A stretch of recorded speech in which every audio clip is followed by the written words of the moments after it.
रोजी रोटी के लिए अपने गांव और शहर को छोड़कर वापस आ रहे प्रवासी मजदूरों की दर्दनाक तस्वीरें सामने आ रही हैं। ऐसी ही एक तस्वीर वाराणसी के ग्रामीण इलाके में गंगा किनारे बसे कैथी गांव से भी सामने आई है, जहां गुजरात से लौटकर आए दो लोगों को परिवार और गांव वालों ने नहीं स्वीकारा।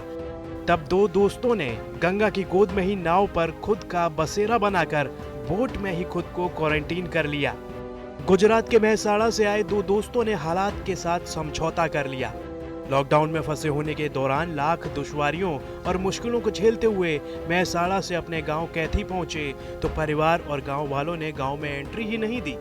तब से लगभग 2.5 हफ्ते का वक्त बीत जाने के बावजूद पप्पू और कुलदीप निषाद गंगा की लहरों पर ही अपनी पैतृक नाव पर खुद को क्वारंटीन किए हुए हैं। इस बारे में कुलदीप बताते हैं कि तमाम कोशिशों के बाद जब मालिक ने भी पैसे नहीं दिए तो अन्य लोगों से मदद मांगकर श्रमिक ट्रेन से गाजीपुर तक आए। वहां थर्मल स्क्रीनिंग और ब्लड चेक कराकर बस से वाराणसी अपने गांव कैथी आ गए।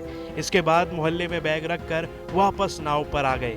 कुछ दिनों बाद गांव में जरूरत का सामान लेने गए तो गांव वालों ने रोक दिया। तभी से नाव पर रह रहे हैं। क्योंकि साग सब्जी नहीं मिल पा रही है तो गंगा में से मछली पकड़कर उसे पकाकर खा रहे हैं। लॉकडाउन में फंसे थे तो उसके बाद में कोई व्यवस्था नहीं मिल रहा था। बहुत व्यवस्था करे, आने जाने का पैदल भी किए, उसके बाद भी कोई व्यवस्था नहीं मिला था। हम लोग बोले कि अब भाई लोग से थोड़ा पर्चे वर्चे करेंगे गाँवपुर से, तो वो लोग हम लोग को छोड़ेगा। तो हम लोग को खाना वाना सब व्यवस्था दे रहा था। उसके बाद में हम लोग को किराया भरा भी दिया, पैसा खत्म हो गया था, मालिक भी नहीं दिया। तो उसके बाद किराया भरा दिया, तो हम लोग किराया भरा लेके आए। तो किराया भरा गाजीपुर आए, सीधे गाजीपुर से फिर ब्लड चेक किया, मशीन थोड़ा चेक किया टेम्परेचर। उसके बाद में हम लोग को लिया के छोड़ दिया। कैथी से छोड़ा था। हम लोग डायरेक्ट रात को आए, बैग रखे घर पे, घर भी नहीं गए, मोहल्ला में गए, बैग रख दिए। उसके बाद में हम लोग नाव पे लगने गुजारा करने।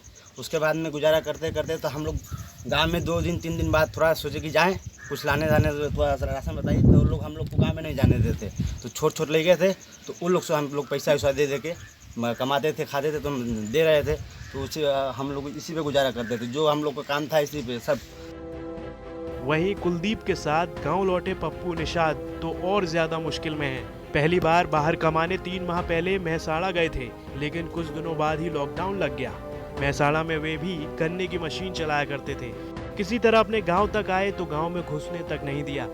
15-16 दिन से नाव पर ही रह रहे हैं।